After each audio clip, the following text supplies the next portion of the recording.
Assalamualaikum warahmatullahi wabarakatuh. Perkenalkan, saya Hendra Setiawan Haryanto, NIM 190102001, Prodi Aquacultur, dan saya satu kelompok dengan Mbak Cevi.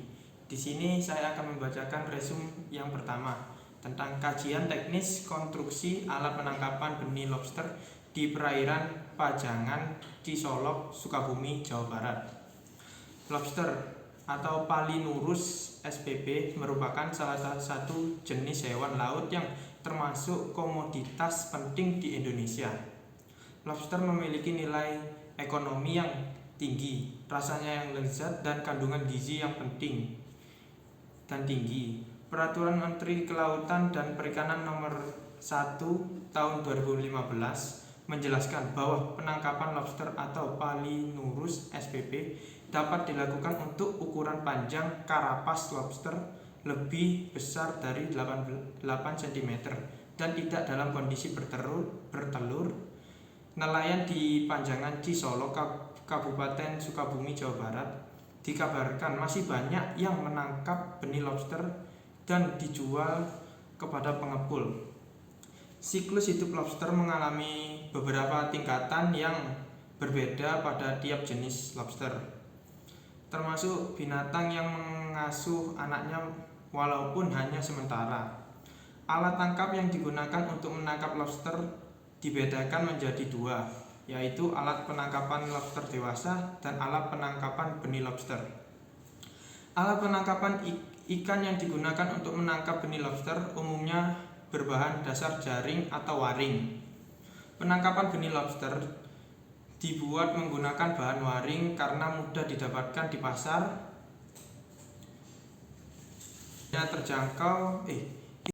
harganya terjangkau dan memiliki sifat mudah ditempeli alga merah. Berdasarkan informasi nelayan, jumlah nelayan penangkapan benih lobster di Pajangan berjumlah 200 orang. Alat penangkapan benih lobster, konstruksi alat penangkapan benih lobster di Pajangan hampir sama dengan alat penangkapan benih lobster pada umumnya. Beberapa komponen pada konstruksi alat penangkapan benih lobster antara lain tali penggantung. Nelayan menggunakan tali tambahan berbahan PE atau polietilene untuk tali penggantung. Tali yang digunakan diameter 3 atau 4 mm. Tali penggantung yang digunakan nelayan rata-rata memiliki panjang mencapai 30 meter. B. Jaring. Awal mulanya alat penangkapan benih lobster ini terbuat dari bahan ijuk.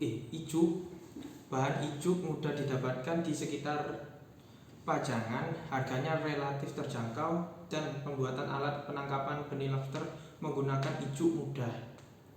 Dirasa kurang efisien karena harus mengganti alat penangkapan benih lobster berbahan ijuk terus-menerus, dan proses pengambilan benih lobster pada ijuk cukup sulit karena benih lobster menempel pada ijuk seperti nelayan mengganti bahan alat penangkapan benih lobster berbahan ijuk dengan bahan karung goni. Alat penangkapan benih lobster berbahan karung goni dirasa cukup baik dibandingkan alat penangkapan benih lobster berbahan ijuk. Namun, karung goni ini susah ditemukan di sekitar Pajangan, maka nelayan mengganti bahan alat penangkapan benih lobster berbahan karung goni dengan alat penangkapan benih lobster berbahan jaring PA. Saat ini alat penangkapan benih lobster menggunakan jaring PA atau polyamide. Jenis jaring yang digunakan adalah jaring PA monofilamen. Jaring PA memiliki umur teknis panjang dan tahan lama. Harganya terjangkau dan hasil tangkapan yang didapatkan oleh nelayan cukup meningkat. Jaring alat penangkap benih lobster ini dicelupkan ke dalam wantek berwarna hitam. Nelayan menyebutnya bahwa tujuan dari pewarnaan hitam agar terlihat untuk mempermudah proses pengambilan hasil tangkapan dalam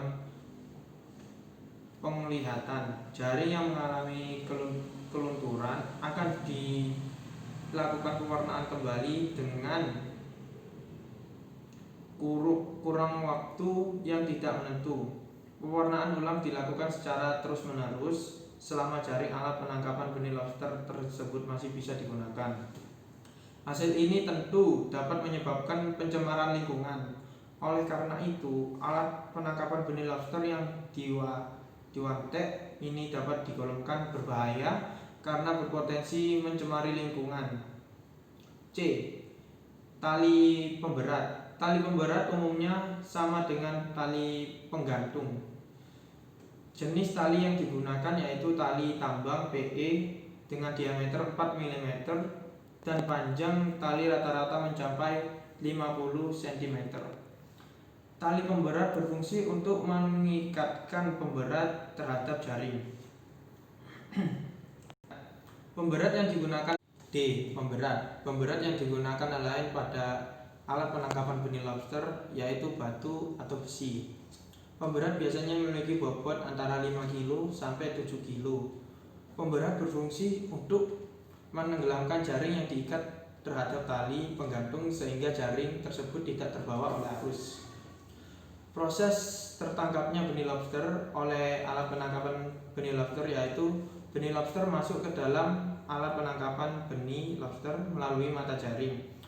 Alat penangkapan benih lobster tersebut memiliki lipatan-lipatan jaring, sehingga benih lobster yang masuk ke dalam jaring sulit untuk keluar dari alat penangkapan benih lobster. Kapal yang digunakan nelayan untuk menangkap benih lobster biasanya disebut kapal congkreng. Kapal congkreng di pajangan termasuk skala kecil dengan ukuran 1-2 GD. Kapal congkreng awal mulanya merupakan kapal pancing ulur yang dialih fungsikan menjadi kapal penangkapan benih lobster. Walaupun demikian, kadang nelayan masih menggunakan kapal tersebut untuk menangkap ikan. Jenis hasil tangkapan dari alat penangkapan benih lobster adalah lobster mutiara, namanya P. ornatus, dan lobster pasir P. homarus. Benih lobster yang tertangkap nelayan alat penangkapan benih lobster memiliki ukuran bersekitar antara 19 mili sampai dengan 24 mili. Ukuran benih lobster yang tertangkap rata-rata 21 mili. Dan sekarang untuk resume yang kedua, kepadatan dan pola sebaran benih lobster Panulirus spp berdasarkan tipe habitat di perairan Desa Ranoha Raya, Kecamatan Maromo, Kabupaten Konawe Selatan. Desa Ranoha Raya juga merupakan salah satu daerah yang perairannya terdapat benih lobster, di mana keberadaan benih lobster tersebut pada setiap musimnya cukup melimpah, di antaranya jenis benih lobster mutiara dan benih lobster pasir, benih lobster bambu, dan benih lobster batik. Potensi benih lobster di perairan desa tersebut cukup tinggi, di mana lobster ini merupakan salah satu komoditas penting perikanan yang memiliki nilai perdagangan atau nilai jual yang sangat tinggi, sehingga nelayan berinisiatif menangkap benih lobster dengan menggunakan alat tangkap sebagai perangkap atau media perlindungan bagi benih lobster dan dijadikan mata pencaharian bagi masyarakat desa tersebut. Tujuan dari penelitian ini yaitu untuk mengetahui kepadatan dan pola sebaran benih lobster Panulirus spp pada habitat mangrove dan lamun serta pengaruh parameter kualitas perairan terhadap benih lobster Panulirus spp. Berdasarkan survei pendahuluan yang telah dilakukan peneliti titik stasiun penelitian berdasarkan tipe habitat benih lobster yaitu pada kawasan habitat mangrove dan habitat lamun menggunakan metode deskriptif eksploratif yang bertujuan untuk menggambarkan keadaan yang ada, yaitu menggunakan alat tangkap pocong atau shelter, dilakukan sebanyak 3 kali ulang secara tegak lurus dari garis pantai ke arah laut. Alat tangkap benih lobster atau bisa disebut pocong berfungsi sebagai shelter atau perlindungan. Alat tangkap ini terbuat dari karung semen atau karung beras yang dibentuk seperti kipas dan dipasang pada waring dan bagian atas diikat menyerupai pocong. Adapun prosedur pengambilan data benih lobster terdiri atas beberapa tahap, yaitu yang pertama, tahap pertama, persiapkan bahan dan perakitan alat. Bahan yang disiapkan untuk membuat alat tangkap pocong yaitu waring, karung semen, tali nilon, patok, tasi pemberat atau batu, dan botol sebagai pelampung. Setelah bahan terkumpul kemudian dirakit sehingga menjadi alat tangkap pocong. Tahap kedua, pemasangan alat. Bahan yang telah dirakit secara segera dibawa ke perairan untuk dilakukan pemasangan. Pemasangan dilakukan dengan cara menancapkan patok ke dasar perairan, lalu alat tangkap pocong diikat dan digantungkan pada patok agar tidak terbawa arus pada saat proses pemasangan. Tahap ketiga, pengambilan sampel benih lobster. Pengambilan sampel benih lobster pada setiap stasiun pengamatan dilakukan setelah 2 minggu pemasangan alat tangkap. Parameter kualitas perairan yang diamati antara lain kedalaman suhu, kecepatan arus, kecerahan salinitas, dan kandungan oksigen terlarut atau DO. Kondisi perairan habitat benih lobster, sedangkan pengukuran nilai DO oksigen terlarut dilakukan dengan cara mengambil sampel air setiap stasiun penelitian, kemudian menganalisis di laboratorium perikanan dan ilmu kelautan. Hasil pengukuran suhu permukaan laut secara langsung di lapangan atau in situ diperoleh suhu perairan Desa Ranoha Raya, yaitu pada stasiun 1 kawasan habitat mangrove minggu ke-1 sampai ke-4 30 derajat Celcius sampai 30 derajat Celcius, dan stasiun kedua habitat Lamun bersekitaran antara hasil pengukuran suhu permukaan laut antara 31 sampai 32 Celcius. Keadaan suhu perairan yang diperoleh dari kedua stasiun tersebut tidak jauh berbeda. Suhu tertinggi terdapat pada stasiun 2 dengan nilai 32 derajat Celcius. Hal ini menunjukkan bahwa nilai suhu setiap habitat masih tergolong stabil sehingga benih lobster masih bertahan hidup dan dapat mendukung pertumbuhan benih lobster. Suhu sangat berperan mengendalikan kondisi ekosistem perairan. Suhu juga merupakan faktor penting yang sangat mendukung kehidupan biota dalam Suhu sangat berperan mengendalikan kondisi ekosistem perairan. Suhu juga merupakan faktor penting yang sangat mendukung kehidupan biota dalam perairan seperti benih lobster. Benih lobster yang tertangkap di perairan Desa Rohana Raya yaitu jenis benih lobster mutiara dan benih lobster pasir. Didapatkan benih lobster dengan jumlah total 461 individu, di mana benih lobster tersebut diduga berasal dari laut dalam dan terbawa oleh arus hingga ke perairan Desa Ranoha Raya, yakni indukan lobster pada setiap tahunnya akan menetaskan telurnya hingga ribuan dan menjadi benih lobster. Benih lobster yang bersifat planktonik sehingga berperan dipengaruhi oleh arus. Parameter kualitas perairan sangat berpengaruh terhadap kehidupan dan penyebaran benih lobster atau Panulirus spp di perairan Desa Ranoha Raya yaitu arus. Ya, untuk lesson ketiga yaitu dengan judul Dinamika Kelimpahan Benih Lobster Panulirus spp di perairan Teluk Gerupuk, Nusa Tenggara Barat, yaitu tantangan pengembangan teknologi budidaya lobster. Aktivitas budidaya pembesaran lobster dengan benih yang bersumber dari penangkapan di alam telah berkembang sejak awal tahun 2000 di perairan Lombok, Nusa Tenggara Barat, salah satunya yaitu di perairan Teluk Gerupuk. Teluk Gerupuk merupakan salah satu dari 3 lokasi utama penghasil benih lobster di Pulau Lombok. Selain Teluk Awang dan Teluk Telong Elong, intensitas usaha penangkapan benih lobster oleh masyarakat di sekitar Teluk Gerupuk saat ini semakin meningkat. Pada awalnya, keramba apung tersebut digunakan untuk budidaya ikan dan pembesaran lobster. Namun, saat ini beralih fungsi sebagai media untuk memasang kolektor lobster yang oleh masyarakat setempat dikenal dengan sebutan pocong. Benih yang digunakan pada kegiatan budidaya dapat berasal dari proses pembenihan maupun dari hasil tangkapan di alam. Budidaya lobster Panulirus spp merupakan salah satu aktivitas budidaya laut yang masih sangat bergantung pada ketersediaan benih alam. Terjadinya fenomena perubahan iklim global yang mengakibatkan fluktuasi kondisi iklim yang tidak dapat diprediksi akan mempengaruhi fluktuasi kondisi perairan.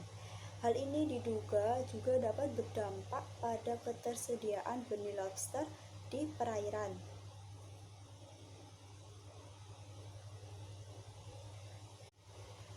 Ketergantungan aktivitas budidaya terhadap benih lobster dari alam akan menjadi permasalahan tersendiri dalam perkembangan usaha pembesaran lobster.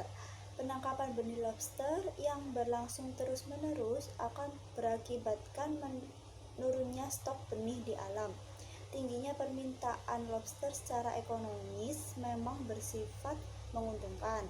Namun, penangkapan benih lobster dari alam tanpa memperhatikan aspek biologi dan habitatnya tetaplah menyebabkan habisnya populasi lobster pada sebagian besar di perairan. Pengamatan kelimpahan benih lobster dilakukan dengan cara memasang alat kolektor benih lobster yang dikenal dengan nama pocong pada 10 stasiun pengamatan. Pocong terbuat dari karung plastik yang salah satu ujungnya diikat dengan tali dan digantungkan pada bambu sepanjang 5 meter yang diberi pelampung pada kedua ujungnya. Pocong diberi gantungan pada bambu dengan jarak sekitar 0,5 meter dari dasar perairan.